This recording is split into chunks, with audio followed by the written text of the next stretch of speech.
বন্ধুরা, আবার একটা নতুন রেসিপি নিয়ে তোমাদের মাঝে চলে এলাম। তো দেখতে পাচ্ছ এখানে তেল আর শুকনো লঙ্কা দেওয়া হয়েছে, লঙ্কাটা একটু হয়ে এসছে। তো দেখো এখানে ছোট্ট ছোট্ট করে আলু কাটা রয়েছে,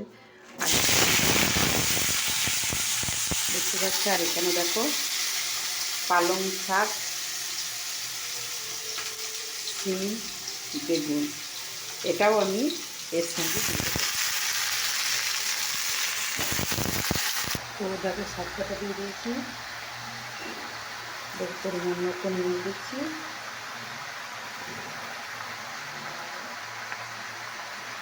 পরিমাণ মতো একটু হলুদ দিলাম। এবার আমি নাড়াচাড়া করব। তো দেখো আমি একটু মিষ্টি দিয়ে দিলাম।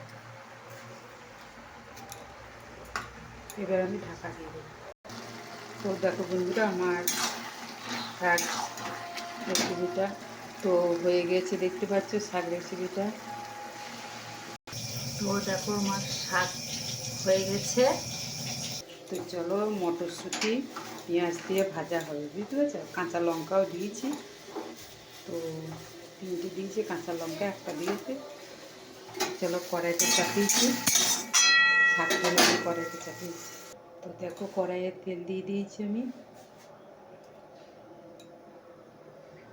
তো দেখো বন্ধুরা, আমি 4টে ডিম সেদ্ধ করতে দিয়ে দিলাম।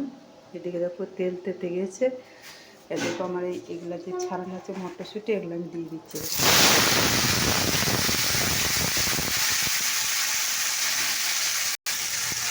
পরিমাণ মতো আমি একটু নুন দিয়ে দিলাম, যেমন আমরা খাবো নুন। একটু হলুদ দিয়ে দিলাম। এবার আমি নাড়াচাড়া করবো।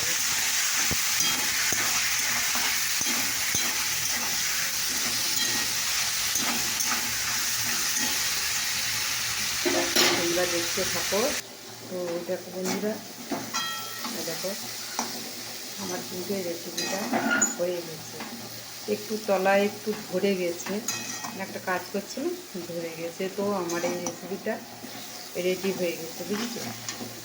তো চলো, এদিকে আমার ডিম সেদ্ধ হচ্ছে, ঠিক আছে। তো আমি এটা অফ করে দিলাম, রেডি হয়ে গেছে। এইটা দিতে বেশি কিছু লাগে না, একটু পেঁয়াজ কুচি দিয়েছি, তোমার এখানে কাঁচা লঙ্কা দেওয়া আছে। আমার এক ফোঁটা তলায় ধরে গেছে, তো আমি তুলে নিয়েছি। এটা কিছু একটা কাজ করছিলাম, বললাম না তোমাদের। তো দেখো এই রেসিপিটা কেমন লাগবে তোমাদের। তোমরা একটু আমি যেমন একটু ধরে গেছে তলায়, তোমরা এরকম ধরাবে না, একটু ভালো করে করবে, মানে একটু থাকতে। আর এটা তো ডিম সেদ্ধটা হচ্ছে, দেখতে পাচ্ছ। তো এই রেসিপিটা তোমাদের কেমন লাগলো অবশ্যই কমেন্ট করে জানাবে, ঠিক আছে। চলো টাটা, বাই বাই।